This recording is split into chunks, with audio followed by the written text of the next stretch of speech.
I'm Stuart and I'm a volunteer for the Canadian Irish Migration Preservation Network. And today I'm going to show you how to pour a new cement base for a headstone that may have toppled.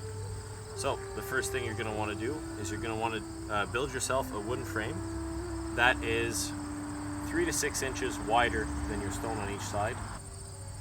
Second of all, you're going to want to dig out a hole like I have done here. So this is the frame that I was talking about, wooden frame. Then you're going to want to dig out a hole and set the frame into the hole itself. So, la première chose qu'on veut faire lorsqu'on veut rétablir une pierre tombale, pour couler une base, tu veux construire un frame en bois qui est de 3 à 6 pouces, plus large dans les deux sens, fait que dans la largeur et la longueur, pour donner plus de stabilité puis plus de poids en bas de la pierre tombale. Une fois que vous avez construit le frame de bois, comme vous voyez ici, on va creuser un trou comme j'ai fait et caler le frame dans le trou. So, once I set my frame into my hole, I'm going to use stone dust, like we have here, to help build up a little base around this, which is better than just the dirt. It'll hold better once it's compacted. We're going to level out our frame, like I've done here. I've made sure it's level.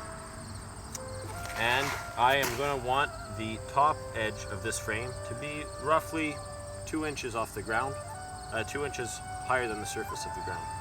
So, une fois que j'ai creusé mon trou, pour faire une base dans le trou pour mon frame ici, je vais prendre la poussière de roche, qui est beaucoup plus solide que la terre. Une fois compactée, ça va tenir beaucoup mieux que si on était directement sur la terre. Et tu veux que la hauteur ici du frame de bois soit environ 1 à 2 pouces plus haut que le niveau de la terre. So once you have your frame in and everything's set up, the next step is going to be to take our headstone here, which we're not going to do just yet, and we're going to set it up level inside the frame. Once it's level and it's secure and we've braced it, then we're going to pour cement into the frame and cover it up and let it dry. So une fois que le frame est bien établi dans le trou comme je vous ai montré, on va prendre la pierre tombale, on va la placer dans le frame, on va bien l'encadrer à l'aide de bois, puis une fois que c'est stabilisé, on va faire notre mélange de ciment puis on va le verser dans le trou pour faire la base, puis on va le laisser sécher. Merci. That's it. So, previously we saw how to dig out your hole and get your hole ready for your headstone once it's been repaired. And today I'm going to explain how we install it, level it, and place it before we pour our cement form. So, if you want to come a little bit closer, once we get our stone into the hole, with the help of these rollers here to roll it along because it's quite heavy, we get it set up in the base, level. We then secure it with these T-bars that I've hammered in. Any metal post will do, as long as you can hammer it into the ground. And then we use scrap pieces of wood. We have plywood, 2x6, 2x4, any scrap piece of wood will do. And then we hammer the piece of wood down along the side of the headstone until the metal pipe itself bites into the wood and gives it nice stability. So for a stone about this size, we want about 2 bars on either side. A smaller stone, you could have just 1 bar each side will do. It depends on the stone that you're pouring the form for. Once the stone itself is level, we will make sure that the form underneath is level as well, and that the stone is centered in. So you want to measure with the tape measure. You want to measure the distance here and ensure that it's the same as the distance on the other side, and same goes for the side. So once your form is level and your stone is level, then we start mixing our cement and we'll pour cement for the form. So, aujourd'hui, je vais vous montrer, vous expliquer plutôt comment on va faire pour placer une pierre tombale et faire une base de ciment. Donc, avant, on a vu comment creuser le trou, quoi utiliser et quoi placer. Fait que là, une fois que la pierre tombale est réparée, on va le placer dans le trou à l'aide des rouleaux ici, qui va nous permettre de le rouler à terre parce qu'il est très pesant. Une fois dans le trou, on va le niveler et le stabiliser à l'aide de T-bars, des poteaux en métal comme ceux-ci. N'importe quel poteau en métal peut fonctionner. On va planter les poteaux à l'aide d'une masse, les accoter contre la pierre tombale. On va prendre des morceaux de bois, n'importe quel retail de bois peut fonctionner. Du plywood, des 2x6, des 2x4, tout marche. C'est pour ne pas abîmer la pierre elle-même. Puis là, on va les rentrer avec des coups de marteau sur la barre de métal et sur le bois pour bien les accoter une fois qu'il est niveau. Une fois que la pierre tombale est de niveau et bien sécurisée, on va niveler le frame de bois en dessous qui va servir de forme pour notre ciment. Une fois que le frame ici est nivelé et la pierre tombale est bien centrée à l'intérieur du frame, donc ça veut dire qu'on prend un tape à mesurer puis on mesure les 4 côtés pour s'assurer que tout s'équivaut. Là, on peut commencer à mélanger notre ciment et le couler dans la forme. Okay, so once you have your headstone level and your frame set and everything is set in place and solidified, we're going to start pouring the cement in the frame. As you can see here, my frame is already full of cement. We use a general usage cement mixed with a bit of sand mix. The instructions for how to mix and the quantity of waters are going to be on the bag, and it'll depend on the brand you get. So, you follow the instructions, you mix your cement, and you start pouring it into the frame slowly.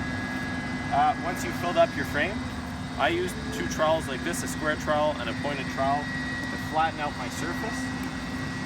Once the cement starts to dry and set a little bit, you'll get a little bit of water on the surface. There's no problem with that. It's just drying out slowly. A very important thing to do is to take your trowel actually and poke holes in your cement and then surface it off, and do that a couple times to avoid air bubbles, because if air bubbles are created in the cement, it's going to create a weakness in the structure and it's going to be more likely to collapse. Another thing that you want to try and do, this is a little bit tricky, is when you're doing your edges, try and have it angled away from the stone so water drips away from the headstone itself. It'll help it last longer and prevent water buildup. Once we're done, completely done, my surface is level and I'm happy with my result, I'm going to take a tarp like this and cover everything, including the posts, and weigh it down with stones or other weights in case it rains the following day, in case there's rain or anything else going on, because that can ruin the cement. It usually takes a few days to set up. Again, the instructions will be on the bag. Once everything's done, pull off the tarp, the posts, take the frame apart, and make sure that you put earth around the base to solidify it. So, une fois qu'on a la pierre tombale de niveau, le frame de bois de niveau, puis tout installé conformément, on va faire notre mélange de ciment. Donc nous autres, normalement, on va prendre un mélange de ciment à usage général, puis un mélange de ciment à sable, ce qui est une autre sorte de ciment. On va mélanger les deux ensemble. Les instructions sur comment le brasser, d'habitude, sont sur le sac. Fait que tu vas savoir la quantité d'eau puis le temps qu'il faut attendre pour que ça sèche. Normalement, c'est quelques jours. Donc, une fois que je l'ai brassé, je vais prendre 2 truelles, une rectangulaire puis une pointue comme ça. Je vais étaler mon ciment à l'intérieur du frame. Quand il commence à durcir, l'eau va remonter à la surface. C'est tout à fait normal. C'est juste le ciment qui commence à sécher. C'est très important de prendre une truelle, le coin d'une truelle, puis percer la surface pour empêcher des ballons d'eau de se former sous la surface. Ça va nuire à la stabilité. C'est des ballons d'air, je veux dire, sous la surface, parce qu'il va y avoir des trous à l'intérieur qui ne se verront pas. Une chose qu'il faut essayer de faire aussi, qui est un peu plus difficile, c'est avec la truelle rectangulaire, de faire un angle qui fait en sorte qu'il sort de la pierre tombale pour que l'eau s'écoule sur les côtés et ne s'accumule pas autour de la base. Ça va améliorer la durée de vie de la pierre tombale ainsi que la base. Une fois qu'on a terminé ça et qu'on est content avec la surface, on va prendre une toile comme celle-ci, recouvrir le tout, incluant les poteaux de métal, mettre des poids tout le tour des roches, des morceaux de bois, peu importe, attendre les quelques jours que ça sèche. Ça, c'est pour empêcher la pluie d'atteindre le ciment, parce que ça peut ruiner le ciment. Il va tout falloir recommencer et briser le ciment si c'est le cas. Après quelques jours, une fois que c'est sèche, on enlève le tout, on enlève les poteaux de support, puis on va enlever le frame de bois aussi. Fait que ça, il est vissé ensemble, on va le dévisser.